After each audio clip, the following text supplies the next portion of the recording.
하나님 아버지 감사합니다. 거룩하고 복된 주일 허락하시고 살아계신 하나님의 존전에 나와 예배하게 하시니 감사합니다. 찬양대 아름다운 찬양처럼 평생 주님을 따라가기로 다짐하며 작정하며 그렇게 따라가 영광에 이르는 주의 백성들이 되게 하여 주시옵소서. 복된 주일 하나님 앞에 마음을 담아 정성을 다하여 예물을 구별하여 드립니다. 우리의 것이라고 주장하지 않으며 하나님의 은혜에 감사함으로 하나님 앞에 드리는 예물이오니 하나님 받아 주시옵소서. 하나님의 백성들의 삶을 아시는 주님, 필요들이 있습니다. 기도의 제목이 있습니다. 필요를 채우시고 공급하여 주시옵소서. 드려진 예물이 하나님 기뻐하는 일, 하나님의 나라를 위한 일에 아름답게 사용되게 하여 주시옵소서. 하나님의 백성들을 축복하며 예수님 거룩하신 이름으로 기도드리옵나이다. 아멘. 할렐루야. 하나님의 은혜가 한 주간 여러분의 삶에 넘치기를 소원합니다. 오늘 우리 교회 예비신랑 신부가 방문하셨는데요, 우리 최은숙 집사님의 장녀인 안신현 자매와 우리 박현규 형제님, 잠깐 일어나 주시겠습니까? 예, 저희는 우리 박수로 환영하겠습니다. 네, 앉으시면 되겠습니다. 예, 앉으십시오. 결혼식은 다음 주 토요일 26일에 있습니다. 27일인가? 27일. 예, 27일에 있습니다. 여러분께서 다음 주 광고 나가면 관심 가져주시고 많이 참여해 주시면 감사하겠습니다. 요즘에 우리 사회를 돌아보면 다 사람들이 외롭다고 이야기합니다. 여러분 외로우시죠? 집에 가도 외로워요. 분명히 이런 거 많이 있는 것 같습니다. 남편하고 아내가 이야기를 하고 있는 한 자리에 앉아 있습니다. 앉아 있는데 분명히 아내가 뭘 막 이야기를 해요.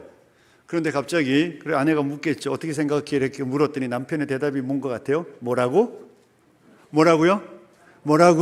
안 들은 거예요. 안 들었어. 뭐 하고 있어요? 계속 핸드폰만 한 거예요.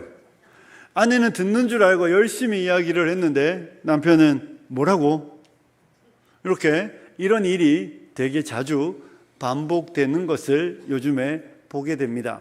카페 가도 보면 사람들이 다 핸드폰하고 있어요. 마주 앉아 있는데 이야기하는 사람들은 없고 각자 알아서 노는 시대입니다. 그래서 되게 외로움을 많이 타는 시대인 것 같습니다. 여러분 남편과 아내가 우리 이제 결혼하실 분들이 있는데 여러분이 하지 않아야 되는 건 밥상머리에 앉아서 핸드폰 하지 않는 겁니다. 그것만 안 해도 괜찮은 부부 생활 할 수 있습니다. 같은 자리에 있는데 서로 다른 일들을 하는 것이죠. 그러면서 이렇게 말합니다. 내가 말할 때 안 들으면 왜 나한테 관심 없냐고. 자기도 똑같이 그렇게 하면서 말입니다. 사랑하는 성도 여러분, 곁에 있는데 없을 수 있다는 겁니다. 옆에 사람이 이렇게 많은데 외로운 이상한 시절 아닙니까? 옆에 이렇게 지체들이 많은데 우울감에 사로잡히는 안타까운 시대를 살아가고 있습니다. 여러분 우리가 교회 안에도 마찬가지입니다. 몸만 오신 분들이 있는 것 같아요. 혹시 예배당에 몸만 오신 분들 안 계시죠? 몸만 왔다는 말이 뭐겠습니까? 마음은 여기 없는 거죠. 그래서 마음은 안 가지고 몸만 오신 분들의 특징이 있습니다. 예배당 끝나고 나가는데 예배 시간에 뭐 들었는지 기억을 하나도 못해요. 목사님 오늘 설교 본문도 기억 못하고 아무 내용도 기억하지 못합니다. 근데 신기한 건 2층에 가면 다릅니다. 2층에 가면 주일학교 애들이 있잖아요. 주일학교 애들이 얼마나 시끄럽습니까? 근데 걔들은 물어보면 다 알아요. 걔들은 그렇게 떠들어도 목사님의 설교, 전도사님의 설교를 다 아는데 이렇게 조용하신데, 이렇게 저를 쳐다보고 있는 것 같은데 정문을 열고 나갈 때 여러분에게 엄청나고 놀라운 일은 몸만 왔다 가서 그런지 기억을 못한다는 겁니다.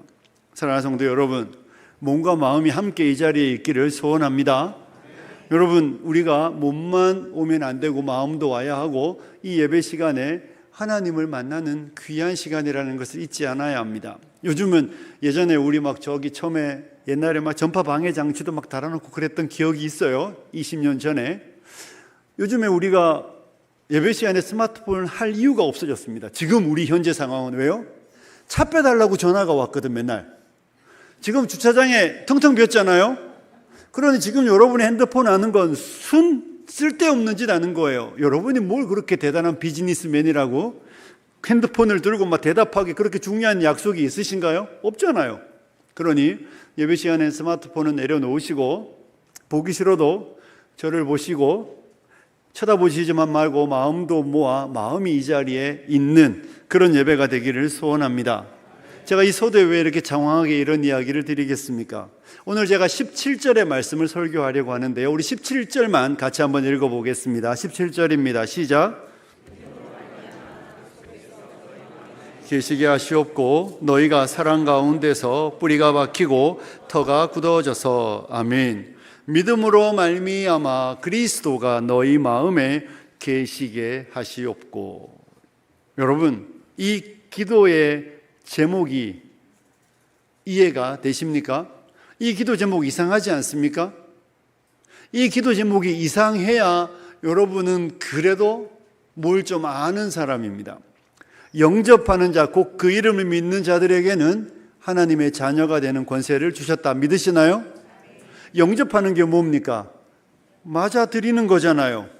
영접하는 자, 곧 그 이름을 믿는 자는 하나님의 자녀라 그랬습니다.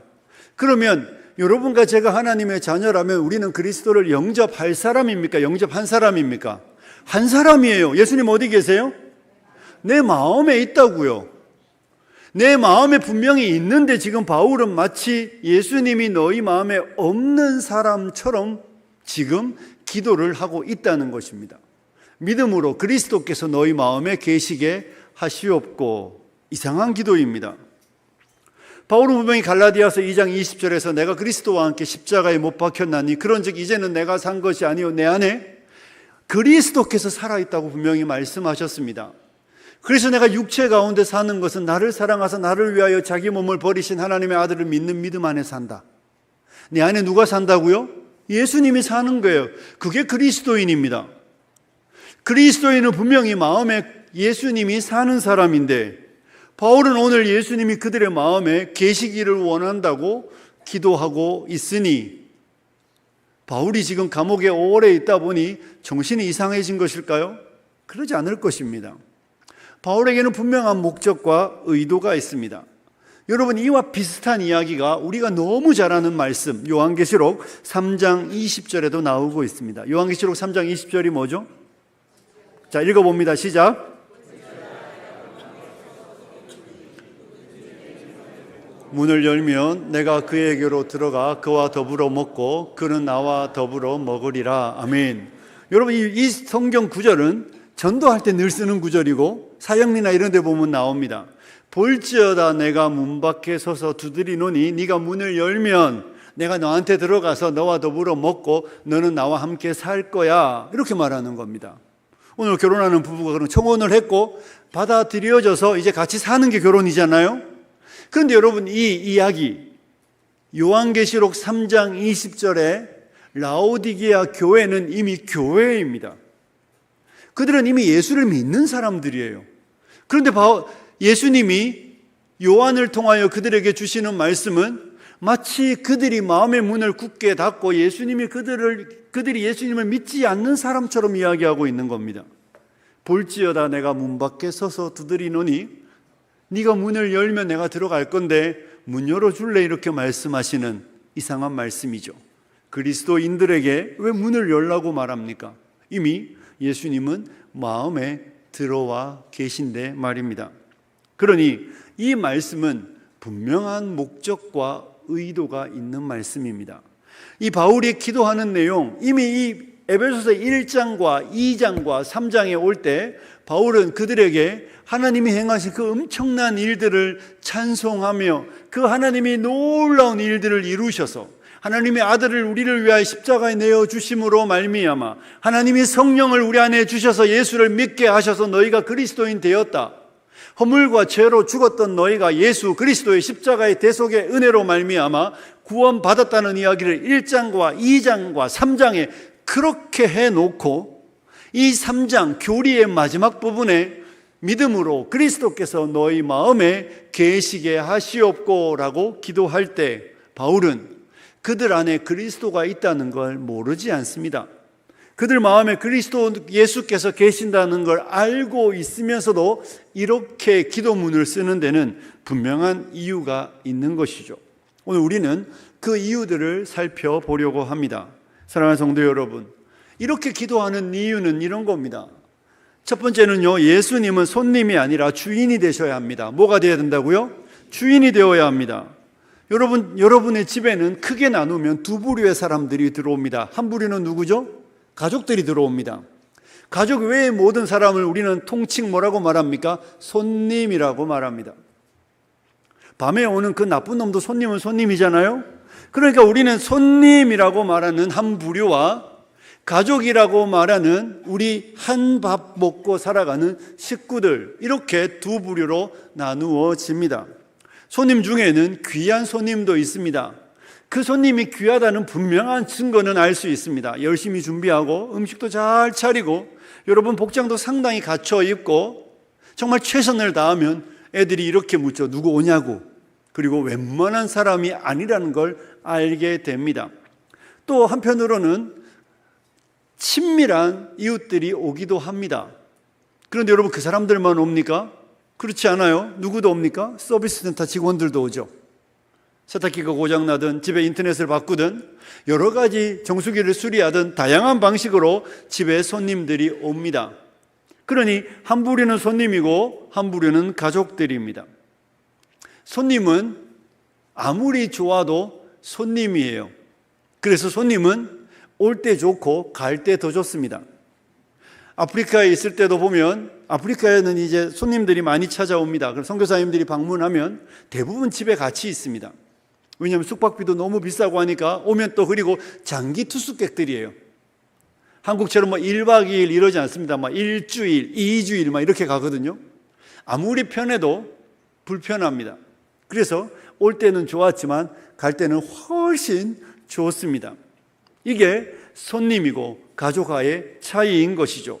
바울은 오늘 우리에게 그리스도께서 너희 마음에 계시게 하시옵고라고 할 때 이 계시다는 단어가 헬라어에서 이런 단어입니다.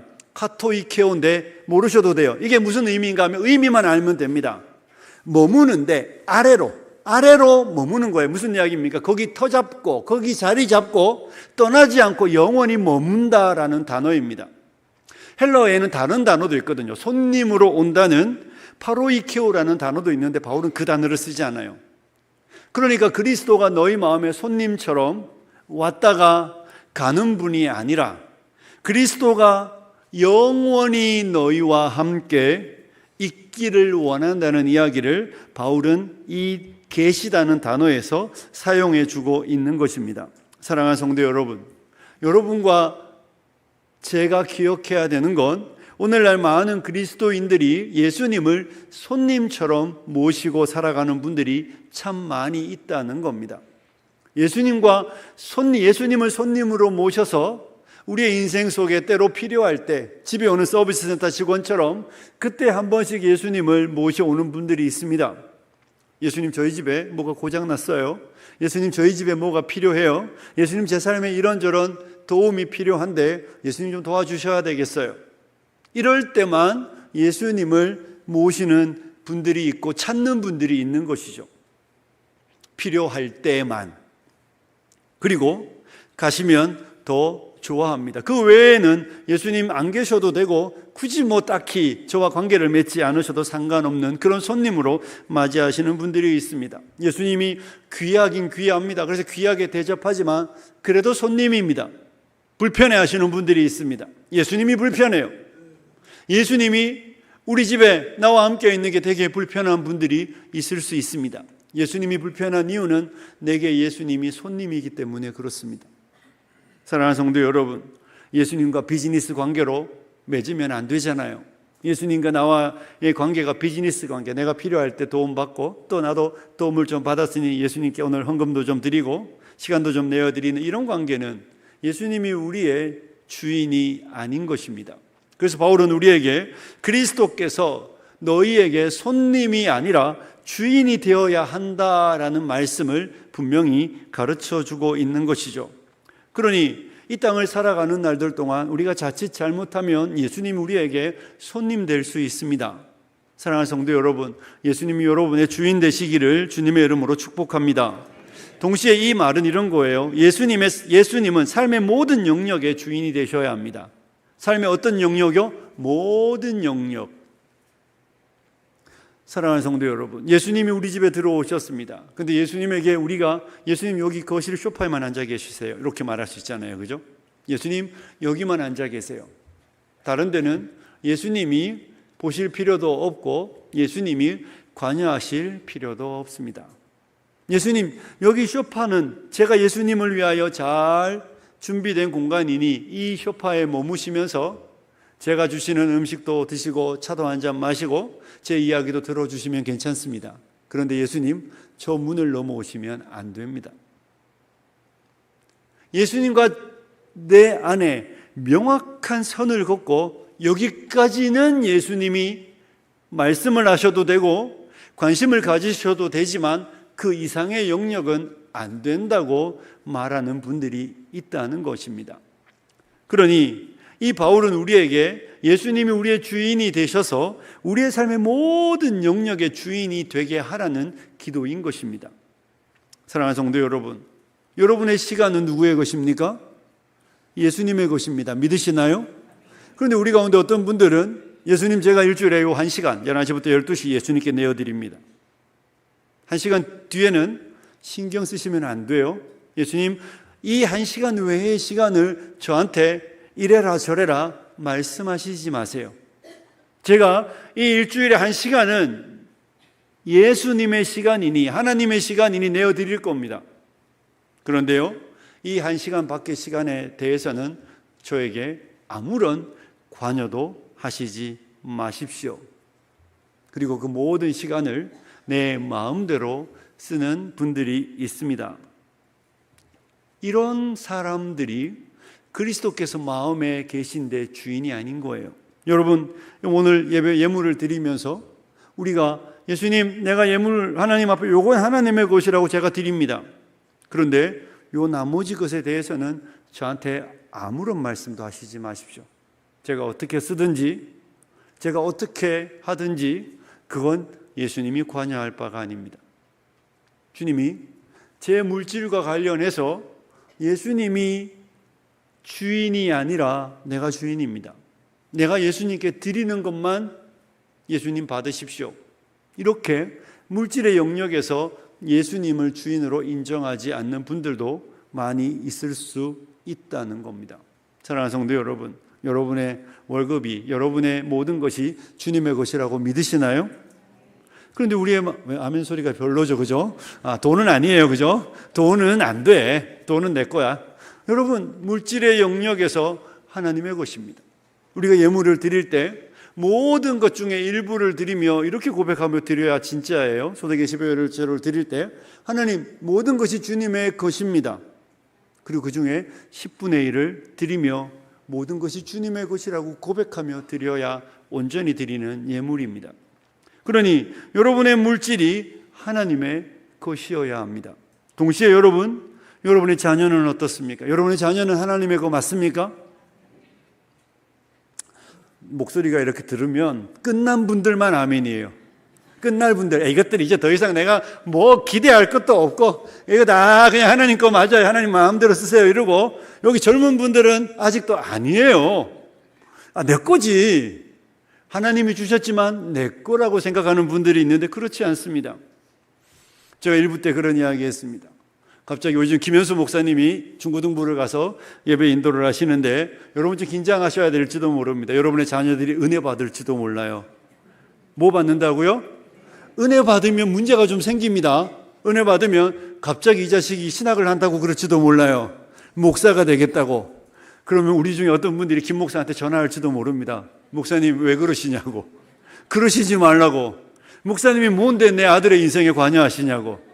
신학은 안 된다고. 그건 내 거니까 그렇게 말하는 거잖아요. 하나님의 것이라면, 하나님이 쓰시겠다 하면 내어드려야죠. 사랑하는 성도 여러분, 여러분의 자녀는 여러분의 것이 아닙니다. 믿으시나요? 제 거 아니에요. 여러분 거 아니에요. 하나님의 것이니 하나님께 내어 드려야 하는 것입니다.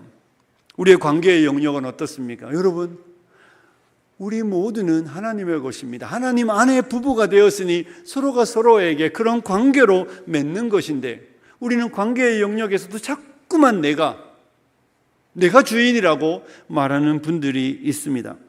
사랑하는 성도 여러분, 이 그리스도께서 우리 마음에 계시게 하시옵고라는 기도는 저와 여러분에게 우리 삶의 모든 영역의 주인이 그리스도가 되어야 한다는 가르침이고 기도의 내용입니다. 여러분이 종교적 의무를 행하는 것으로 그것만 하나님의 것이 아니라 우리의 삶의 모든 영역이 주님과 함께 걸어가는 주님의 인생이라고 고백하며 드리는 것, 그런 삶이 되어야 한다고 바울은 우리에게 기도하며 가르쳐 주는 것이죠. 로버트 몽에가 쓴 내 마음 그리스도의 집이라는 책이 있습니다. 그 책이 이런 내용인 거예요. 주님을 내 마음 한켠에만 딱 모셔놓고 주님 여기만 계시고 이 안방도, 이 다른 나의 취미생활도, 나의 즐거움의 영역에는 주님이 관여하시지 마십시오. 여기는 주님이 신경 쓸 일이 아닙니다. 여긴 제가 다 제 마음대로 할 수 있는 영역이니까 주님은 여기에서 이 부분만 다스려 주시고 여기에서만 저만 만나 주시면 됩니다. 다른 장소에서를 저를 만나시기를 저는 원하지 않습니다. 이렇게 말하는 것이죠. 바울은 그런 성도가 되지 않도록 우리에게 우리 삶의 모든 영역에서 그리스도가 주인 되게 해야 한다는 기도를 우리에게 가르쳐 주고 있는 것입니다. 동시에 여러분, 바울은 그리스도께서 너희 마음에 계시는데 어떻게 계십니까? 믿음으로 말미암아 이렇게 말하고 있습니다. 무엇으로 말미암아요? 믿음으로 그리스도께서 우리 마음에 계십니다. 저와 여러분이 예수 그리스도를 믿을 때 그리스도께서 우리 마음에 오시는데, 믿을 때 오시는 그분은 우리의 삶의 모든 영역에서 주인 되게 하시는 방법은 믿음으로 말미암아 되어진다는 사실입니다. 여러분, 믿음 안에 있어야 저와 여러분이 그리스도가 우리 삶의 주인 되어 주인이신 그분이 우리를 다스리는 실제적인 역사의 현장을 경험하게 된다는 것을 믿으시기를 축복합니다. 그 성경은 믿음이 없이는 하나님을 기쁘시게 할 수 있습니까? 없습니까? 없어요. 믿음이 있어야 하나님을 기쁘시게 합니다. 믿음이 있어야 믿음 있는 성도의 삶에 그리스도께서 우리 마음에 거하셔서 우리의 모든 영역의 주인이 되셔서 그분이 우리를 다스릴 때, 그때 하나님이 기뻐하는 삶이 사라진다는 것이죠. 우리 지난주 첫 번째 기도 제목이 뭐였습니까? 뭐가 강건해지는 거죠? 속사람을 능력으로 강건하게. 여러분, 우리의 속사람이 강건해진다는 그 이야기, 이 오늘의 말씀과 연결하면요, 속사람은 어떻게 강건해집니까? 그리스도께서 우리 마음에 온전히 주인 될 때 우리가 건강한 사람이 되는 겁니다. 그렇지 않으면 건강할 수 없습니다. 그리스도께서 내 마음에 오셔서 내 마음의 모든 영역의 주인이 되어야 그분이 내 마음의 모든 영역을 다스리며 마치 우리 몸의 모든 혈관을 통하여 피를 보내고 우리의 모든 영역에 그분이 관여할 때 우리는 다 건강해지는 거예요. 우리 남성분들 어떻습니까? 나이 들면 제일 많은 두려운 질환이 뭐예요? 심장 아니면 머리예요. 그렇잖아요. 나머지 깨지는 건 붙이면 되는데 심장이나 뇌에 문제가 생기면 많은 분들이 어려움을 겪게 됩니다. 막히는 것이죠.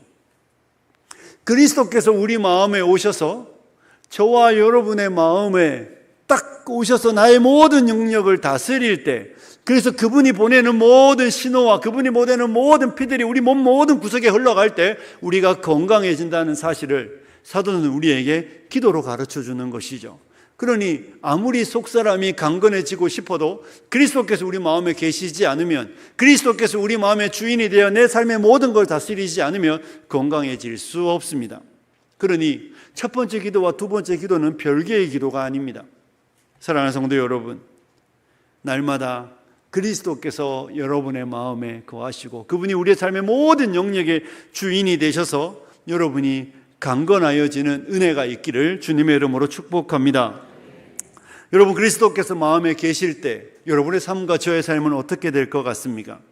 바울은 17절 후반부에 그 이야기를 우리에게 해주고 있습니다. 17절 후반부가 이렇게 되어 있죠. 너희가 사랑 가운데서 뿌리가 박히고 터가 굳어진다 라고 말하고 있습니다. 여러분, 뿌리가 내리고 터가 굳어진다, 두 가지가 연상되죠. 첫 번째는 뭡니까? 나무입니다. 나무. 뿌리가 깊어지는 뿌리가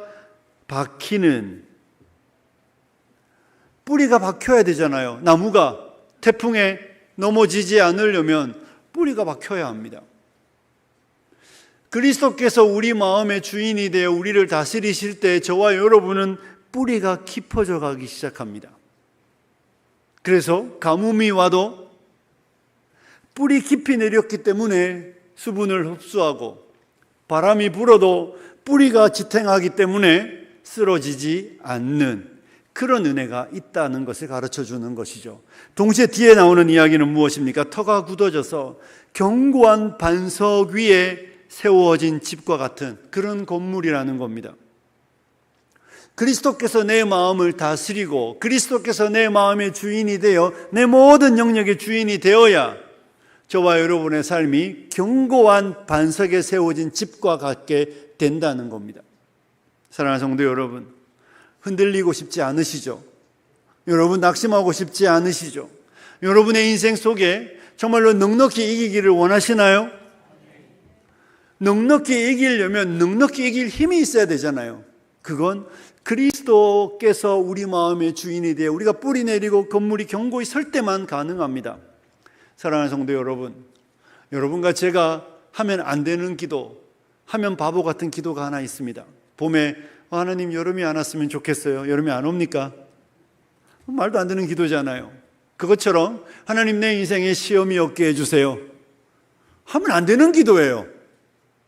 하나님 내 인생에 아무런 어려움이 없게 해주세요. 그런 기도 하시지 마세요. 꼭 그런 날 남편이 더 걸고요. 꼭 그런 날 아내가 나를 더 시험에 빠지게 해요. 오늘 아침에 기도하면서 하나님 오늘 내 인생에 아무런 어려움 없고 직장에 가서 아무런 우환 없이 직원들과 잘 지내게 해주세요. 웬걸 문 열고 들어가자마자 평소에 아무 말도 안 하던 사람이 한마디 툭 던져서 나를 쿡 찌릅니다. 여러분, 우리의 인생에 그런 어려움이 없는 건 기대하면 안 됩니다. 지난주에도 말씀드렸듯이 죄가 간영한 세상을 살아가는데 어떻게 어려움이 없겠습니까? 그러니 우리의 기도는 하나님 어려움 중에 흔들리지 않게 해주시고, 하나님 도전 앞에 넘어지지 않게 하시고, 내가 견고하여 흔들리지 않는 능력의 사람 되게 하여 주십시오. 기도하시기를 축복합니다. 그러니 저와 여러분의 인생에 수없이 많은 도전이 있을 거예요. 저와 여러분의 인생에 수없이 많은 시련이 있을 겁니다. 저와 여러분이 말라 비틀어지게 하는 햇빛 쨍쨍 내리쬐는 여름이 오고 비바람이 치는 바람이 부는 날들도 있을 겁니다. 그런데 중요한 건 뭡니까? 바람이 불어도 비바람이 쳐도 내가 뿌리만 든든히 내리고만 있다면 그 바람 앞에 내가 얼마나 능력이 있는지, 내가 얼마나 힘이 있는지 도리어 확인하는 시간일 뿐입니다. 이 건물이 얼마나 튼튼하게 지어졌는지는 지진이 와보면 압니다. 그래서 하나님은 때로는 우리의 인생에 지진을 보내는 거예요. 네가 진짜 인지 아닌지 한번 볼까? 지진 한번 보냈더니 와르르 무너질 때 우리가 확인하는 것이죠. 뭘 확인합니까? 그리스도께서 내 마음의 주인으로 거하시지 않고 있었다는 거죠. 그리스도께서 내 마음의 주인으로 거하지 않았기 때문에 이 작은 바람 앞에 흔들리고 이 작은 비바람 앞에 넘어지고 이 여름 며칠 가뭄에 잎사귀가 말라 비틀어지는 일들이 일어나는 것입니다. 다른 이유가 없습니다. 그리스도께서 내 마음의 모든 영역의 주인이 되어 그가 다스렸다면, 그분 안에 내가 터내리고 뿌리가 깊어지고 견고해졌더라면 우리는 넉넉히 이겼을 텐데, 안타깝게도 내가 그리스도 안에 온 영역이 그분의 다스림 안에 있지 못했던 것을 확인하는 것이죠. 분명한 사실은 무엇입니까? 그리스도께서, 예수님이 우리 마음의 주인이 되어 예수님이 나를 다스리실 때 저와 여러분은 견고하여지고 더 깊어져 어떤 도전에도 넉넉히 이기는 사람이 된다는 것을 믿으시기를 축복합니다. 그래서 바울이 거기다 하나를 더 붙이잖아요. 사랑 안에서 뿌리 내리고 사랑 안에서 터가 굳어지는 겁니다. 여러분, 우리가 다음 주에 그 밑에 내용 볼 텐데 그 사랑 안에 깊어지는 거예요. 그러니까 여러분, 사랑 안에 뿌리 내렸기 때문에 잎으로 열매로 사랑이 나타나는 것이죠. 나는 왜 노여워할까요? 내 마음에 노여움이 있기 때문입니다. 사람이 그 마음에 있는 것을 밖으로 표현하는 겁니다. 저와 여러분이 그리스도의 사랑 안에 그분이 우리를 다스리면 우리는 그리스도의 그 사랑으로 충만하고 그 사랑에 뿌리 내리고 그 사랑의 터가 견고하여지기 때문에 저와 여러분이 사랑으로 반응하고 사랑으로 화답하게 되어 있습니다. 누구에게요? 가시 같은 이웃에게도 그렇게 하는 겁니다. 아버지여 저들을 사하여 주옵소서. 예수님 그렇게 기도하잖아요. 아버지여 저들을 사하여 주옵소서. 저들은 자기가 뭔 짓 하는지 모릅니다. 아프지 않습니까? 예수님은 아프지 않으셨을까요? 예수님은 상처받지 않습니까? 예수님도 아프고 예수님도 고통스러움에도 불구하고 그를 찌르는 자들을 향하여 긍휼과 자비를 구할 수 있었던 것처럼 저와 여러분이 그리스도께서 우리 마음의 주인이 되면, 그래서 우리가 뿌리가 깊어지고 터가 견고하여지면 우리는 사랑으로 반응하는 하나님의 백성이 된다는 것을 믿으시기를 축복합니다.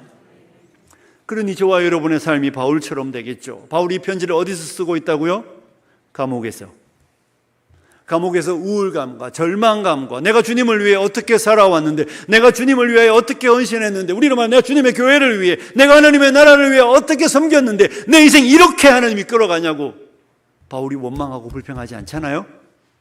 도리어 그는 에베소서를 열며 찬송하리로다. 하나님 곧 우리 주 예수 그리스도의 아버지께서 하늘에 속한 모든 신령한 복으로 우리에게 복 주시되 곧 창세전에서 그리스도 안에서 우리를 택하사 그 앞에 사랑 안에서 거룩하고 흠이 없게 하시려고 우리를 그의 자녀 삼으셨다는 이야기를 시작하며 바울은 3절부터 14절까지 이야기하며 우리가 그의 영광이 찬송이 되는 고백을 에베소서를 열잖아요. 감옥에서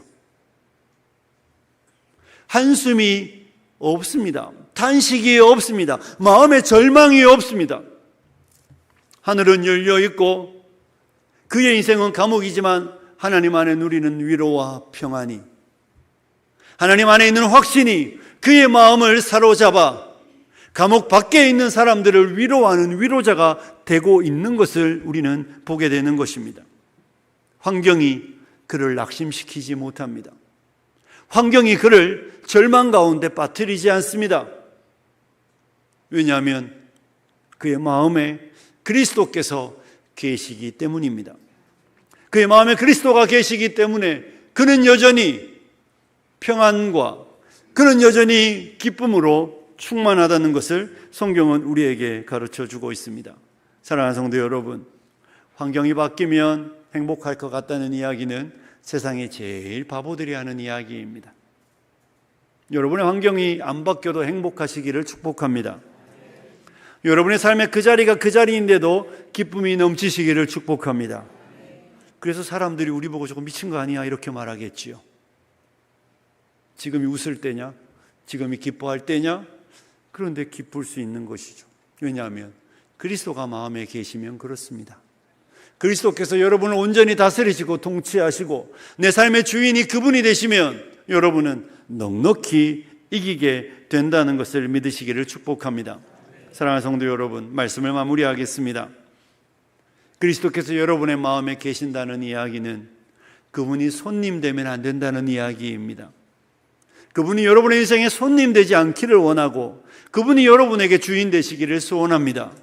그분이 우리의 주인 되셔서 우리의 모든 영역을 다스리게 하셔야 합니다. 그러기 위하여 여러분이, 우리가 좀 이따 찬양 부르겠지만 여러분이 주인 삼았던 모든 건 내려놓으셔야 합니다. 그분께 나와 그분만 붙잡으십시오. 그러면 여러분의 인생에 무슨 일이 일어나겠습니까? 거친 풍랑에도 그죠? 깊은 바다처럼 잠잠할 것입니다. 여러분은 어떤 도전 앞에도 흔들리지 않을 것이고 팍 떨며 막 기뻤다 슬펐다 막 이렇게 막 아침 저녁으로 다른 그런 사람이 아니라 엄마 품에 젖된 아이처럼 평온함을 유지할 것이고 세상이 감당하지 못할 하나님의 백성으로 나타날 것입니다.